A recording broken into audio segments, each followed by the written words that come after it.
Back to growth India और मैं आंचल शर्मा आपके लिए लेके आई हूँ बिजनेस स्टडीज।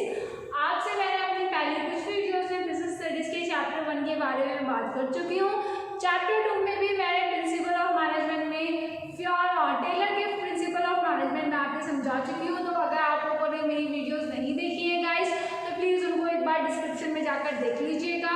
मेरे चैनल को अगर आपने सब्सक्राइब नहीं किया है तो मेरे चैनल को सब्सक्राइब कर दीजिएगा। मेरी जितनी भी वीडियोस अभी फिलहाल मैं बिजनेस स्टडीज से बना रही हूँ इनका main focus examination points of view से ही है। क्लास 12 का बिजनेस स्टडी का पेपर अभी पेंडिंग है जो जून के बाद जुलाई के शायद फर्स्ट वीक में होने की जिसकी कंप्लीट चांसेस हैं।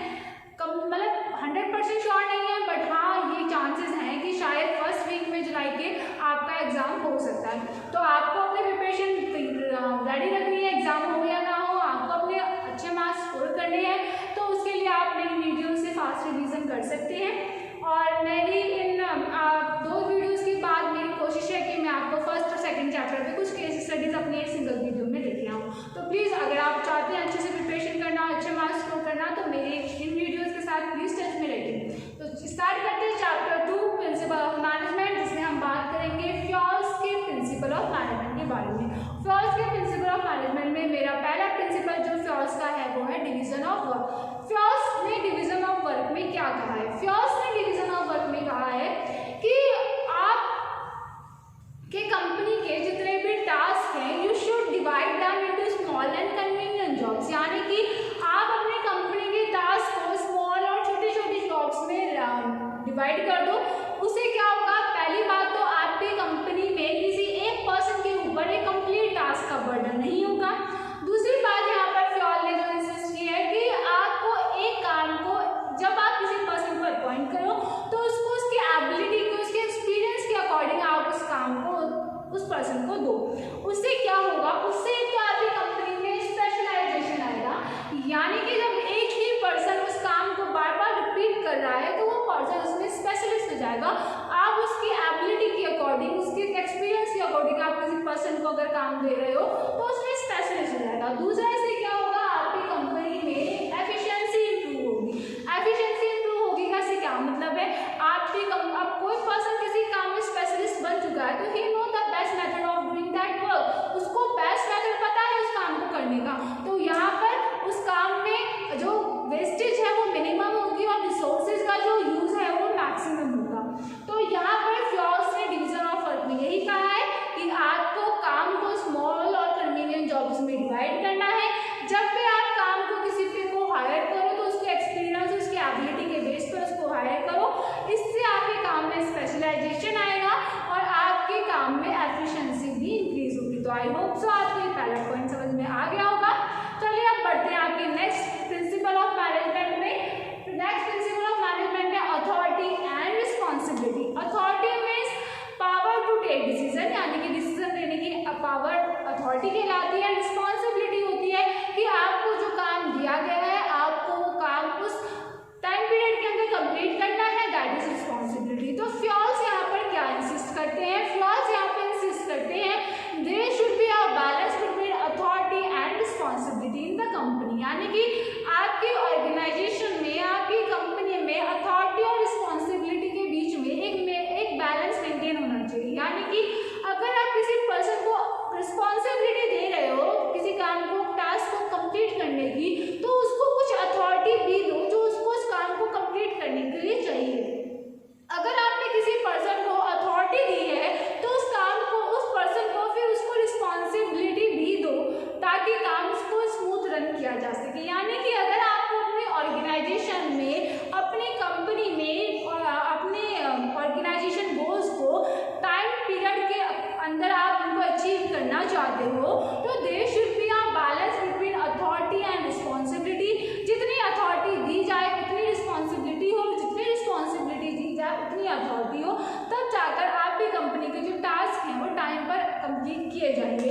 अब आप एक मैनेजर को बोल रहे हैं कि you have to maintain the discipline in the company, या फिर आपने डिसिप्लिन इंचार्ज को बोला है कि कंपनी में डिसिप्लिन मेंटेन करना है। अब डिसिप्लिन मेंटेन वो कैसे करेगा? You have to given them some authority, आपको उन्हें कुछ अथॉरिटी देनी पड़ेगी कि वो अगर कोई डिसिप्लिन मेंटेन ना करे तो उनके खिलाफ कोई एक्शन ले सके, तब जाकर तो वो आपकी ऑर्गेनाइजेशन में डिसिप्लिन मेंटेन कर पाएगा। तो मीन्स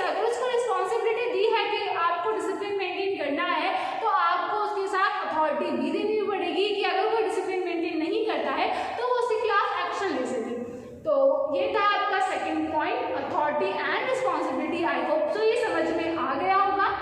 आगे बात करते हैं आपके थर्ड पॉइंट की, दैट इज डिसिप्लिन। डिसिप्लिन में क्या है कि फ्योल्स यहाँ पर इंसिस्ट करते हैं कि आपकी कंपनी में डिसिप्लिन होना चाहिए। डिसिप्लिन में क्या कहते हैं कि आपकी कंपनी में जितने भी वर्कर्स हैं उनके ऊपर एक सुपरवाइजर होना चाहिए जो उनके काम को सुपरवाइज करे।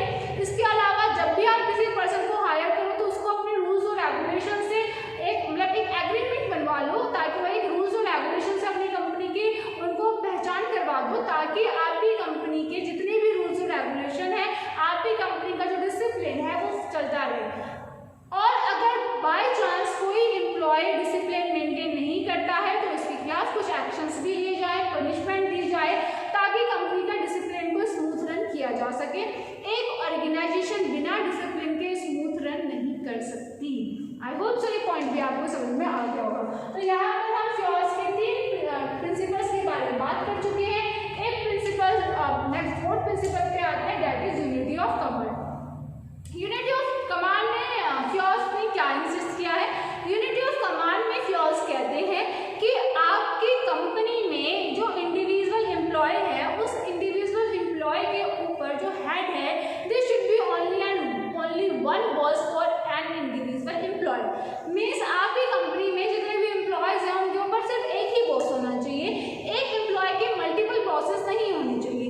इससे क्या होगा? इससे अगर आपकी कंपनी में एक बॉस है, उसके 2 या 3 एक एम्प्लॉय है और उसके 2 या 3 बॉस हैं, तो there will be a confusion कि किसके ऑर्डर्स मानने हैं और किसके ऑर्डर्स नहीं, किसके ऑर्डर्स को पहले प्रायोरिटी देनी है और किसके ऑर्डर्स को नहीं। तो ये कंफ्यूजन आपके काम के इंपॉर्टेंट काम को डिले करवा सकता है, डुप्लीकेट काम होने के चांसेस हो सकते हैं कि भाई इसने भी काम करने के लिए बोल दिया बॉस ने भी काम बोल दिया, अब मैंने तो ये काम ऑलरेडी कर चुका, हो सकता है सर चाहते हैं कि काम दोबारा से हो जाए, यहाँ पर टाइम वेस्टेज होगा। एक दूसरी बात यहाँ पर क्या होगा कि आपका जो एम्प्लॉय है वो एक पर्टिकुलर एक बॉस के लिए जो अपनी रिस्पॉन्सिबिलिटी है वो भूल जाएगा कि भाई मेरे को सिर्फ इसकी बात माननी है, इस बॉस की नहीं, या इसकी बात माननी है इसकी नहीं, तो कन्फ्यूजन हो जाएगा कि आखिर सुनना किसकी है। तो यूनिटी ऑफ कमांड कहता है कि आपको अपने एम्प्लॉयज के ऊपर पहले से ही सिर्फ एक ही बॉस को असाइन करना चाहिए। मतलब ये बात पहले ही क्लियर कर दो अपने एम्प्लॉयज को कि आपको किस बॉस की बात सुननी है। एक ग्रुप ऑफ एम्प्लॉय के लिए एक ही बॉस हो, तो ये कहता है unity of command. I hope so ये समझ में होंगे। तो अपने नेक्स्ट प्रिंसिपल पर चलते हैं फ्योल्स के, that is unity of direction. तो यूनिटी ऑफ कमांड और यूनिटी ऑफ डायरेक्शन भले ही आपको सुनने में सिमिलर लगे, लेकिन there is a difference between both. क्या डिफरेंस है? यूनिटी ऑफ डायरेक्शन कहता है there will be a one plan for one team, यानी कि आपकी जो टीम है, आपकी जो ऑर्गेनाइजेशन है वो कंप्लीट एक टीम है और आपकी कंपनी के पहले तो गोल्स एक होने चाहिए, यानी कि आपकी कंपनी एक ही गोल्स को अचीव करे। दूसरी बात, उस गोल्स को अचीव करने के लिए प्लान भी एक ही होना चाहिए। अगर एक प्लान नहीं होगा तो वहां पर कंफ्यूजन होगी। कमांड कहता है कि बॉस एक हो, लेकिन डायरेक्शन कहता है कि गोल एक हो, प्लान एक हो। तो यहाँ पे कंफ्यूज नहीं होना है आपने कि प्लान का मतलब ये है, डायरेक्शन का मतलब ये है कि कंपनी के जो गोल्स हैं वो एक ही डायरेक्शन में जाए। अब ये थोड़ी ना है कि सेल्स डिपार्टमेंट कह रहा है कि नहीं मुझे तो अपनी सेल्स बढ़ानी है और फाइनेंस डिपार्टमेंट कह रहा है कि मुझे तो प्रॉफिट चाहिए। अब सेल्स डिपार्टमेंट को अगर सेल्स चाहिए तो वो तो सेल में निकाल सकता है, वो डिस्काउंट दे सकता है, लेकिन वहाँ पर फाइनेंस डिपार्टमेंट की डिमांड है कि मुझे तो अपने ऑर्गेनाइजेशन को प्रॉफिट से मतलब है, यानी कि मुझे तो पैसा चाहिए। अब अगर सेल्स डिपार्टमेंट डिस्काउंट दे देगा सेल करवाने के लिए, तो वहाँ पर फाइनेंस डिपार्टमेंट प्रॉफिट जनरेट कैसे करेगा? तो इसका मतलब तो फिर कॉन्फ्लिक्ट होगा और ऑर्गेनाइजेशन गोल्स को आप अचीव नहीं कर पाओगे। तो आपको ऑर्गेनाइजेशन के लिए भले डिपार्टमेंट्स अलग हैं, लेकिन ऑर्गेनाइजेशन के जो गोल्स हैं वो हमेशा सेम होने चाहिए और उनका जो प्लान है वो भी एक सिंगल होना चाहिए। That is called unity of direction. Next क्या है?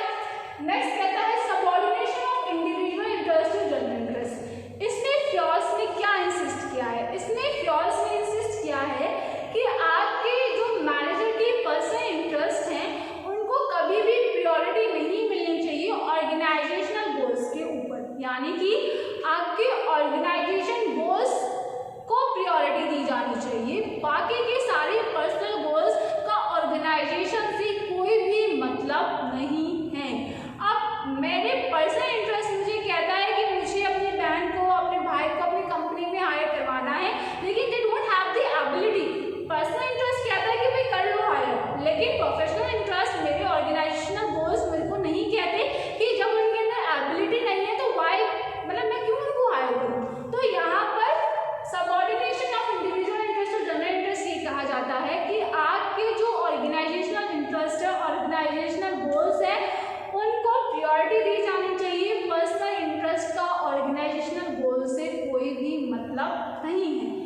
होप सो आपको पॉइंट भी समझ में आ गया होगा। बात करते हैं रेम्यूनरेशन ऑफ पर्सन की। रेम्यूनरेशन ऑफ पर्सन आपका ये कहता है कि आपके जितने भी एम्प्लॉयज हैं वो आपकी कंपनी में लॉन्ग टर्म क्यों जुड़ेंगे, उनकी जो रेम्यूनरेशन है वो फेयर होना चाहिए और सेटिस्फैक्शन मतलब उनको सेटिस्फाई करे, जो उनकी वेजेस है, जो उनकी सैलरी है वो उनके सेटिस्फैक्शन मतलब उनके सेटिस्फैक्शन लेवल पर आनी चाहिए। अब आप कैसे डिसाइड करेंगे कि एक एम्प्लॉय की, एक वर्कर की जो सैलरी है वो उसके सेटिस्फैक्शन के लिए इनफ है? तो आप कैसे डिसाइड कर सकते हैं? पहला पॉइंट, आपको अपनी कंपनी की फाइनेंशियल कैपेसिटी को हमेशा ध्यान रखना है, यानी कि आप की अर्निंग के हिसाब से आप किसी को 10,000 रुपये सैलरी नहीं दे पा रहे हो और आप अपने एम्प्लॉय को कह देंगे हम 12,000 रुपये सैलरी देंगे, तो आपकी जो फाइनेंशियल कैपेसिटी है ही नहीं, तो आप अपनी सैलरी अफोर्ड नहीं कर सकते। तो पहला पॉइंट कि आप अपनी कंपनी के फाइनेंशियल कैपेसिटी को ध्यान में रखो अपने एम्प्लॉयज़ की वेजेस तय करने से पहले। दूसरा पॉइंट, अपने कॉम्पिटिटर्स की सैलरी को ध्यान में रखो कि आपका कॉम्पिटिटर मार्केट में क्या सैलरी पे कर रहा है। एंड थर्ड, आपको गवर्नमेंट के मिनिमम एक्ट ऑफ वेजेस के रूल्स को नहीं भूलना है, उनको ध्यान में रखकर आपको वेजेस तय करनी चाहिए। तो रेम्यूनरेशन ऑफ पर्सन बहुत इंपॉर्टेंट है। अगर आपका एम्प्लॉय अपने वेजेस से सेटिस्फाई ही नहीं है तो वो लॉन्ग टर्म आपकी कंपनी में नहीं जुड़ेगा। Next, centralisation and decentralisation. Centralisation means जो पावर टेकिंग डिसीजन है, मतलब जितने भी डिसीजन लिए जाए वो टॉप लेवल मैनेजमेंट से लिए जाए। डिसेंट्रलाइजेशन कहता है कि there is equal distribution of decision making among all the levels, यानी कि डिसेंट्रलाइजेशन में जो डिसीजन पावर है वो सारे लेवल्स में इक्वली डिस्ट्रीब्यूट हो। तो यहाँ पर फ्योर्स क्या कहते हैं? फ्योर्स क्या कहते हैं कि सेंट्रलाइज हो एक कंपनी या डिसेंट्रलाइज हो? अगेन फ्योर का कहना है कि ना तो ये कंपनी कंप्लीट सेंट्रलाइज होनी चाहिए और ना ही ये कंपनी कंप्लीट डिसेंट्रलाइज होनी चाहिए। एक कंपनी को बैलेंस मेंटेन करना चाहिए सेंट्रलाइजेशन में और डिसेंट्रलाइजेशन में। मतलब ये कि ना तो कंपनी को सारे डिसीजन, ना तो कंपनी के सारे डिसीजन टॉप लेवल मैनेजमेंट ले, ना ही कंपनी के सारे डिसीजन सब मिक्स करके लें, क्योंकि कंपनी में कुछ डिसीजन ऐसे हैं जो कॉन्फिडेंशियल होना चाहिए, जो सिर्फ टॉप लेवल को पता होना चाहिए, बाकी के सारे स्टाफ को उसके बारे में पता नहीं होना चाहिए। तो वो पॉइंट्स सेंट्रलाइज होने चाहिए। लेकिन डिसेंट्रलाइजेशन में आप अगर सारे डिसीजन अपने आप ले रहे हो तो आप अपने एम्प्लॉयज के, वर्कर्स के सजेशंस को, उनके एडवाइस को आप इम्पोर्टेंस नहीं दे रहे हो, तो वो वहीं तक सीमित हो जाएंगे, वो कभी ग्रो नहीं कर पाएंगे। तो डिसेंट्रलाइजेशन भी एक कंपनी में होना चाहिए, उनके आइडियाज को, उनके सजेशन को सुनना चाहिए और अगर उनका सजेशन अच्छा लगे तो उन्हें कंपनी में अप्लाई करने का मौका भी मिलना चाहिए।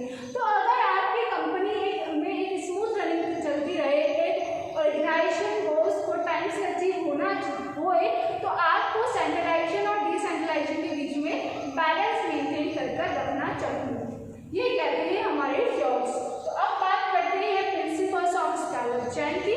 प्रिंसिपल ऑफ स्केलर चेन क्या कहता है कि एक कम्युनिकेशन का, अथॉरिटी का, रिस्पॉन्सिबिलिटी का जो भी आपका मेथड है उसकी स्केलर चेन, यानी कि टॉप टू बॉटम अगर कोई भी बात, कोई भी अथॉरिटी, कोई भी रिस्पॉन्सिबिलिटी अगर जा रही है तो उसकी एक स्केलर चेन, टॉप से पहले मिडिल में जाएगी, मिडिल से फिर लोअर में जाएगी, फिर लोअर से वर्कर में जाएगी। ऐसे अगर वहाँ से कोई बात उठ रही है तो पहले वो जो वर्कर्स है पहले वो लोअर लेवल मैनेजमेंट को बात बताएंगे, लोअर लेवल मैनेजमेंट से मिडिल में जाएगी और मिडिल से वो बात टॉप लेवल मैनेजमेंट में जाएगी। तो ये जो चैन है ये इसी तरीके से चलनी चाहिए। इससे क्या होगा, कॉन्फ्लिक्ट नहीं होगा, कम्युनिकेशन प्रॉपर मेंटेन होगी और अगर कोई मिसलीडिंग होता है तो उसको जानना भी ईजी हो जाएगा। तो ये थी स्केलर ऑफ चैन।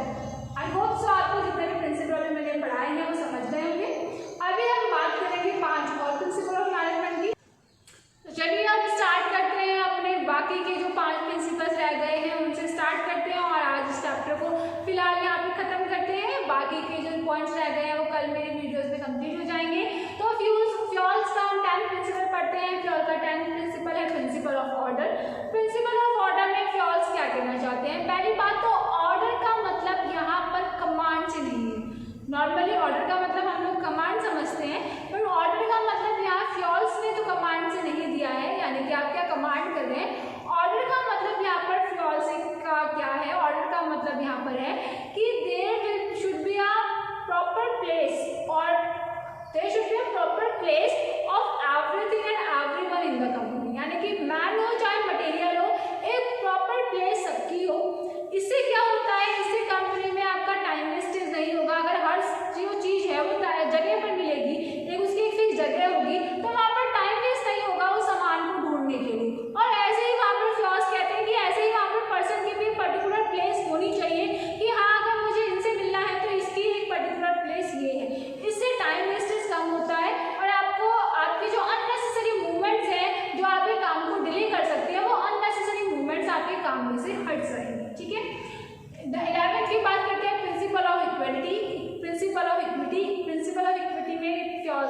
कहना चाहते हैं?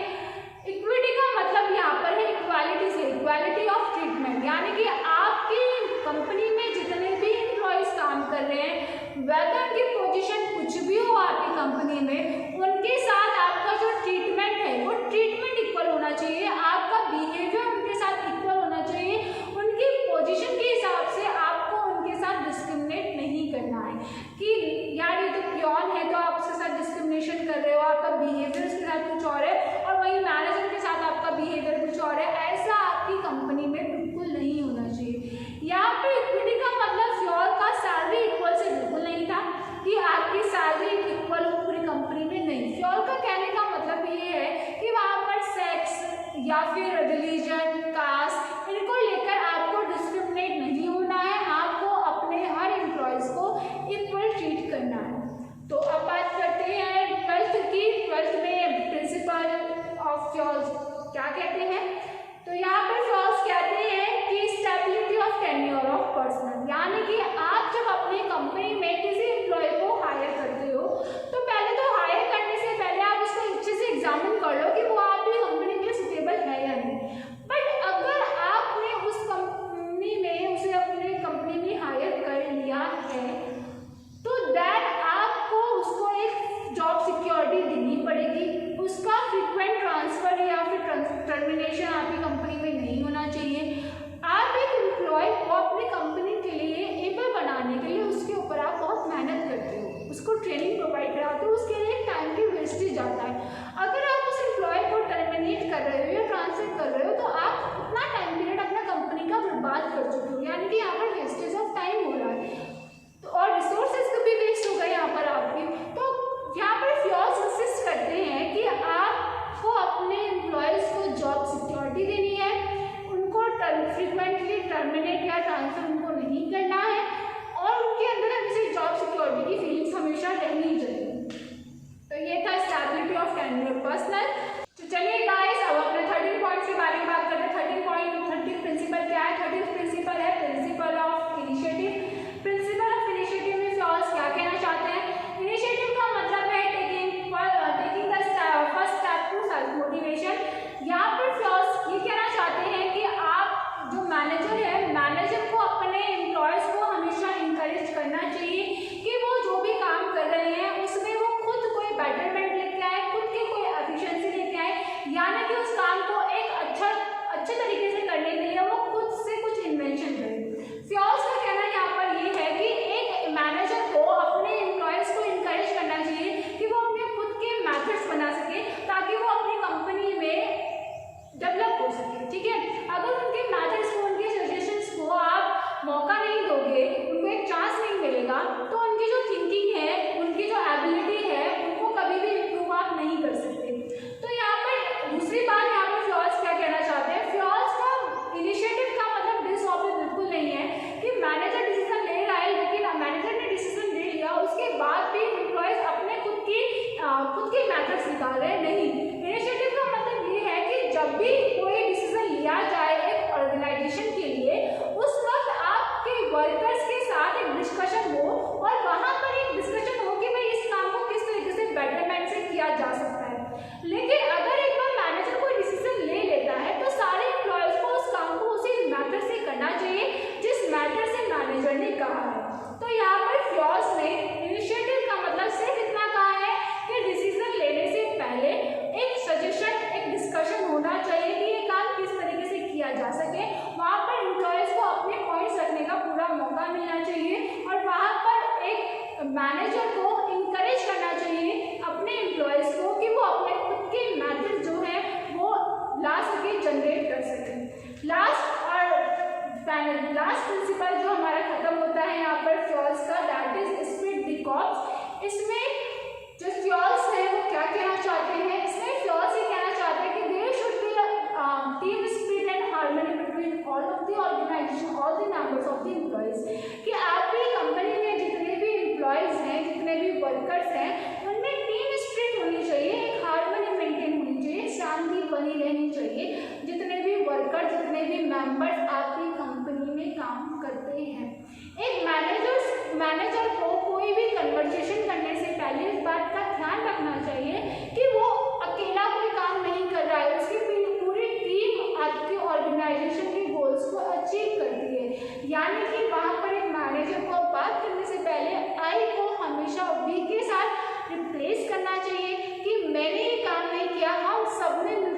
काम किया, हमने ये काम करेंगे और हम ऑर्गेनाइजेशन के गोल्स को अचीव करेंगे। That is spirit the corps, यानी कि हर वक्त एम्प्लॉयज़ को मौका, हर वक्त एम्प्लॉयज़ को ये एहसास कराना है, ये फील करवाना है कि वर्कर जो है वो कंपनी के एक बहुत इम्पॉर्टेंट पार्ट है और उनके बिना किसी भी ऑर्गेनाइजेशन गोल्स को अचीव करना इम्पॉसिबल है। तो स्प्रिट द कॉर्प्स में हमारे फ्लॉज हमको ये समझाना चाहते हैं। आई होप सो ये प्रिंसिपल जो है आपके समझ में आए होंगे। ये सारे एग्जामिनेशन पॉइंट्स ऑफ व्यू से इम्पॉर्टेंट है। आपके जो चैप्टर है ये मैं कल की वीडियो में कंप्लीट कर दूंगी।